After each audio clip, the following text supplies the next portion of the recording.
மகனே, நான் கருப்பசாமி பேசுகிறேன். மகனே, என்னிடம் செல்வம் கேட்காதே.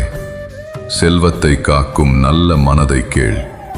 அதை நான் கொடுத்தால் செல்வமும் உன்னை தேடி வரும்.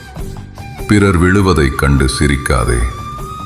விழுந்தவரை எழுப்பும் கையை நீட்டு. அந்த ஒரு கைதான் என் கையை போன்றது. சுவாமி சரணம், கருப்பசாமி சரணம். ஓ கருவறையில் காயம்பட்ட விதிவலிகள், அதன் விடை தேடி தினமும் அலைந்தோடுவாய். கண்கள் காணா எதிரியை தேடி அலைந்தார்.